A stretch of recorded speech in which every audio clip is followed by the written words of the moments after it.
नदी में नाव का, शरीर में पाव का, और पूजन और कथा में भाव का बड़ा महत्व होता है। जो इसको समझ गया उसकी जिंदगी सार्थक हो गई। नदी में जो नाव है वो भी मंजिल तक पहुंचाने वाली है, शरीर में जो पांव हैं ये भी मंजिल तक पहुंचाने वाले हैं, और हृदय में जो कथा के प्रति या भगवान के प्रति, पूजन के प्रति जो भाव है ये भी मंजिल तक पहुंचाने वाले हैं। इन तीनों का काम एक जैसा है। नाव भी आपको मंजिल तक लेकर जा रही है। वो नाव हमको सिखाती है, एक लोहे का टुकड़ा पानी में पटकोगे वो डूब जाएगा, एक लोहे की कील पानी में पटकोगे वो डूब जाएगी।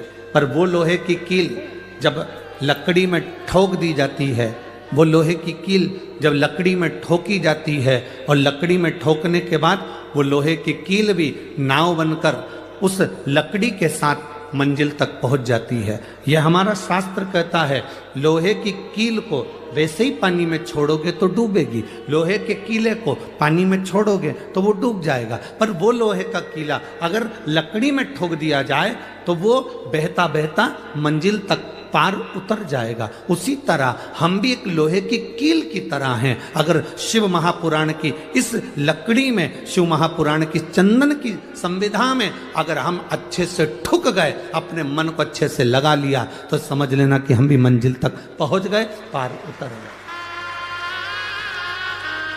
अब कोई कहे गुरुजी आप हमको लोहे की कील कर रहे हो, कोई कहे गुरुजी आप हमें लोहे का कीला कर रहे हो। मनुष्य लोहे की कील की तरह होता है। जैसे कीले पर जंग पड़ जाती है, उस जंग को निकालने के लिए उस पर थोड़ा सा कुछ ना कुछ लगाना पड़ता है। उसी तरह मनुष्य की जिंदगी में भी जंग पड़ती है, अहंकार की, काम की, लोभ की, आसक्ति की, वासना की, तृष्णा की। ये जंग हमारे शरीर पर चढ़ती जाती है, हमारे मन पर चढ़ती जाती है, हमारी इच्छाओं पर चढ़ती जाती है। जब हम इसमें भगवान की अविरल भक्ति का थोड़ा सा पेंट लगा देते हैं, भगवान की भक्ति का थोड़ा सा भजन का बल लगा देते हैं, तो हमारे शरीर पर जो ये अहंकार की जंग है, वासना की जंग है, तृष्णा की जंग है, काम आसक्ति की जो जंग है, वो निकल जाती है।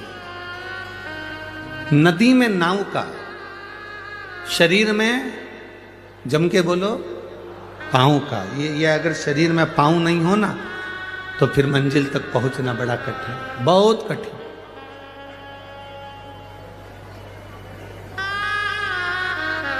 नदी में नाव मंजिल तक पहुंचा रही है, शरीर में पांव मंजिल तक पहुंचा रहे हैं। और हमारे कथा में जो हम आए हैं, इतनी इतनी दूर दूर से आप लोग यहाँ पहुँचे हैं। बड़ी दूर से चलकर, आराम से, गाड़ी से पैसा लगाकर 100 रुपये, 200 रुपये, 50 रुपये ऑटो वाले को देकर, गाड़ी में डीजल वीजल डलवा कर तुम यहाँ पहुँचे हो, तो इसमें तुम्हारा जरूर भाव होगा। और फिर कहते हैं नदी में नाव पार लगाने वाली होती है, शरीर में पाँव मंजिल तक पहुँचाने वाला होता है। और तुम्हारे हृदय में जो भाव है तुम्हें परमात्मा से जरूर मिलाएगा और तुम्हारा कार्य सफल करेगा, ये निश्चित। तुम्हारा भाव नहीं होता तो तुम यहाँ पहुंचते हैं।